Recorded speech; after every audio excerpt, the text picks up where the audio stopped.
Señores vicerrectores, decanas, decanos, miembros del cuerpo académico, señores amigos de ORT, queridas graduadas y graduados y sus familias.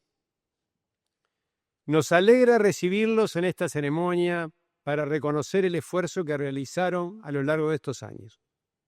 Pueden estar orgullosos. Su graduación testimonia su capacidad y su determinación de llegar hasta el final. Algunos de ustedes son los primeros universitarios en su familia. Otros prosiguen la tradición familiar. En todos los casos estoy seguro de que sus familias están hoy muy orgullosos de ustedes. Hoy es un día para estar orgullosos, pero también para agradecer. Agradecer a sus familias que supieron esperar, a los compañeros con los que se ayudaron mutuamente y a aquellos docentes especiales que los inspiraron. Y nosotros, por nuestra parte, queremos agradecerles a ustedes la confianza depositada en nosotros. Estamos seguros de que cada uno de ustedes será un gran embajador de nuestra universidad. Todo aprendizaje es un camino interminable, un camino que tendremos que seguir a lo largo de toda nuestra vida. Esperamos haberlos acompañado hasta ahora en ese camino.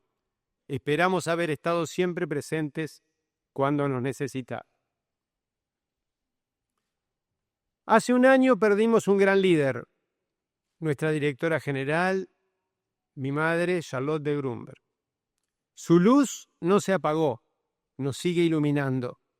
Hace pocos días, el 8 de marzo, recordamos cuánto contribuyó a llevar los derechos de la mujer del discurso a la práctica.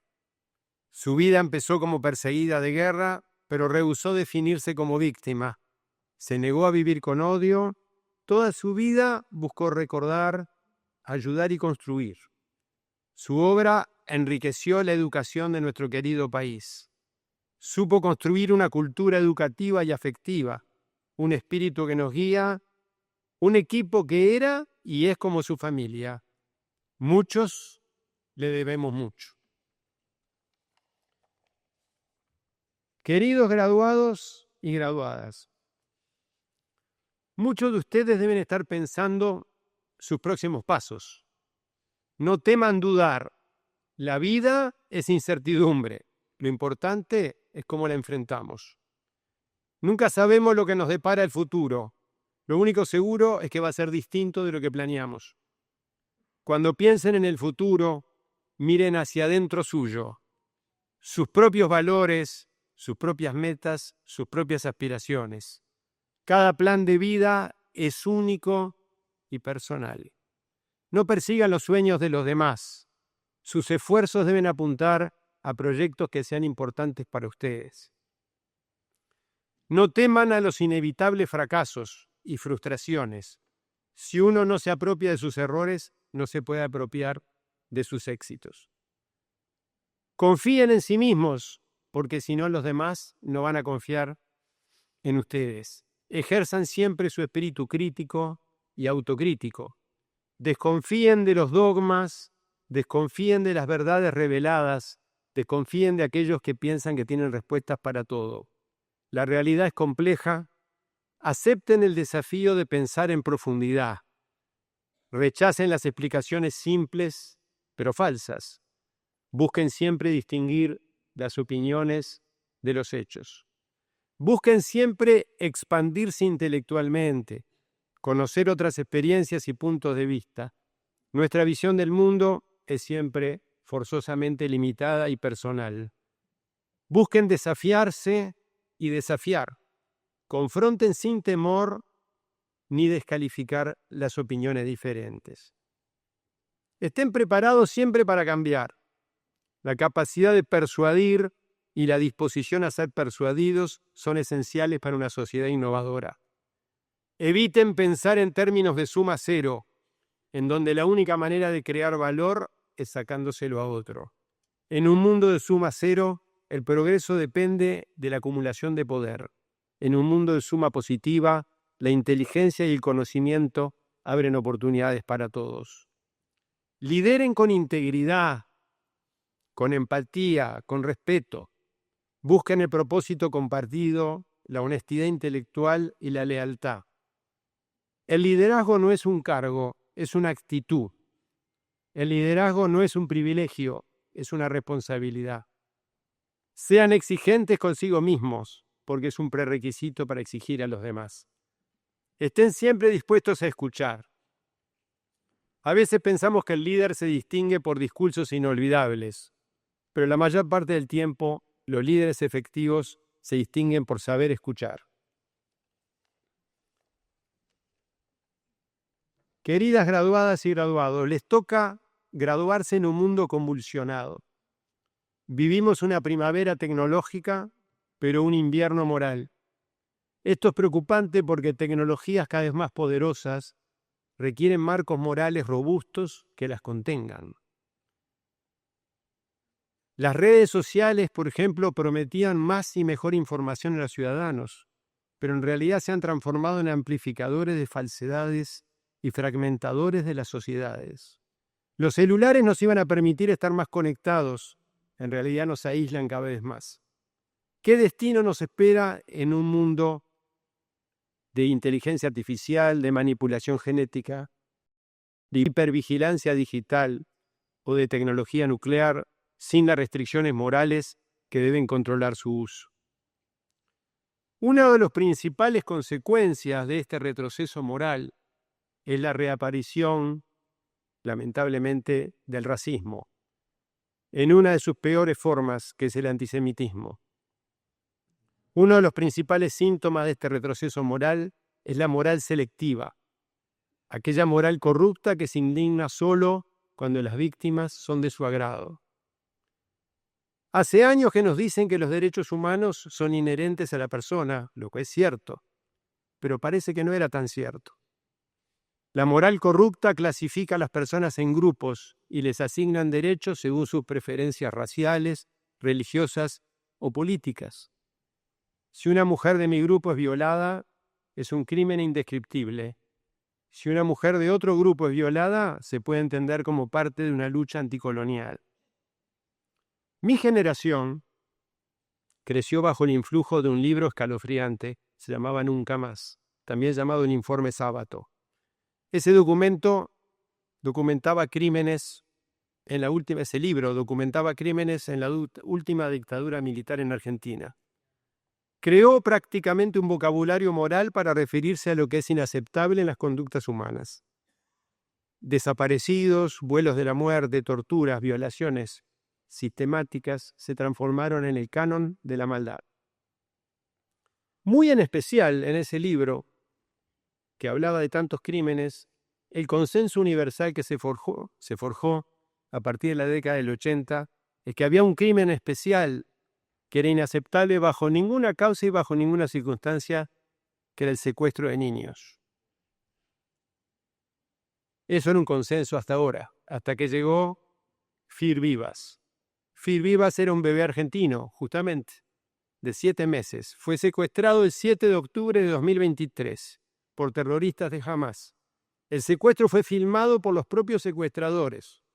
Después de varios meses fue asesinado por los propios secuestradores. Fir vivió más tiempo de su cortísima vida secuestrado que libre. El caso nos genera infinita tristeza por la víctima y reclamo de justicia, pero lo que más nos estremece es la hipocresía, la repugnante moral selectiva. Personas y grupos que definieron sus vidas en torno a los derechos humanos, de repente se callaron cuando secuestraron a Fir, se callaron cuando lo mataron y se callaron cuando devolvieron su cadáver en un ataúd lleno de folletos de propaganda. El pequeño Fir no sabía hablar cuando lo mataron todavía, pero nos interpela desde donde esté. ¿Por qué la Cruz Roja no lo visitó nunca? ¿Por qué las organizaciones de derechos humanos no pidieron su liberación? ¿Por qué sus asesinos no están requeridos por la justicia internacional? La pregunta es, ¿cómo pudo reaparecer el antisemitismo luego de las terribles lecciones del Holocausto?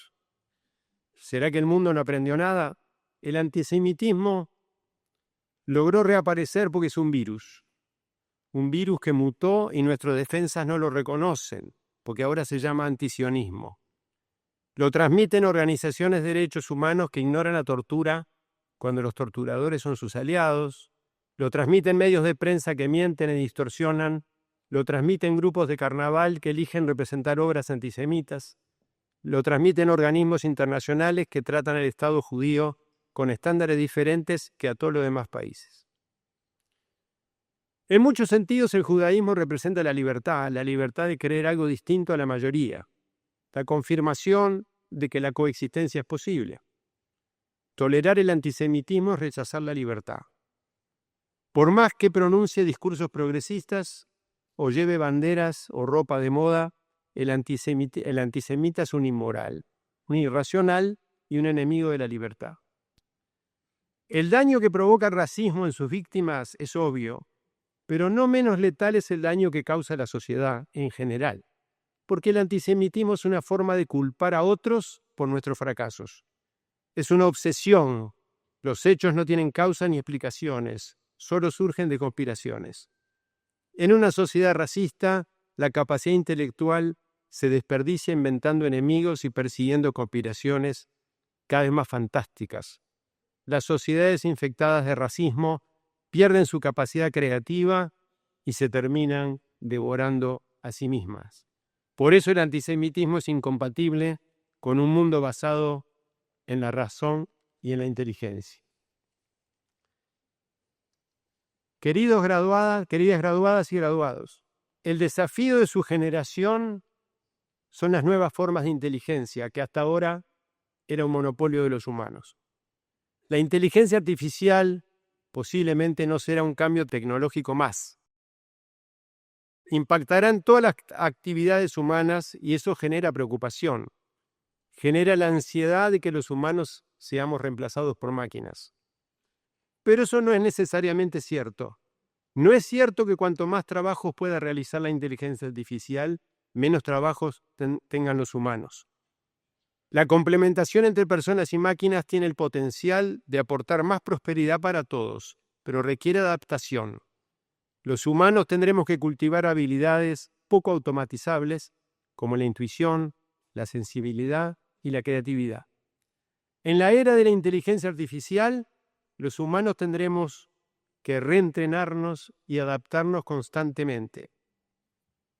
La capacidad de aprender se transformará en una de las destrezas esenciales del ser humano, y nuestro sistema educativo tendrá que transformarse para cultivar la capacidad de aprender en cada alumno. El gran desafío será lograr que la velocidad de nuestro reaprendizaje sea siempre mayor que la velocidad del cambio tecnológico. Queridas graduadas y graduados, tenemos mucho para estar orgullosos de nuestro país, pero por supuesto hay mucho para hacer. Parte de nuestra sociedad tiene formación universitaria, habla otros idiomas, accede a Internet con la velocidad del primer mundo y participa del espíritu emprendedor que abre tantas puertas. Pero demasiados uruguayos carecen de la educación que necesitan para trabajar hoy y para sobrevivir en el futuro. Ustedes, como los más educados de nuestra sociedad, tienen la misión de ayudar a llevar a nuestra sociedad al próximo escalón. Un escalón que permita a todos los uruguayos estar siempre adelante del cambio tecnológico que les puede dejar marginados de la vida laboral. Un cambio que evite la creación de una grieta entre personas educadas y educables. A veces pensamos, ¿qué puedo resolver yo como una persona más? Pero no somos intrascendentes. Cada uno de ustedes puede aportar el potencial inmenso si tenemos esa convicción. Queridas graduadas y graduados, busquen su camino, persigan sus ambiciones, pero siempre piensen en el aporte que pueden hacer a nuestro querido país. Háganlo cada vez más justo y próspero, cada vez más innovador y dinámico, y hagan lo que hagan, estén donde estén, sepan que ORT siempre será su casa. Muchas gracias.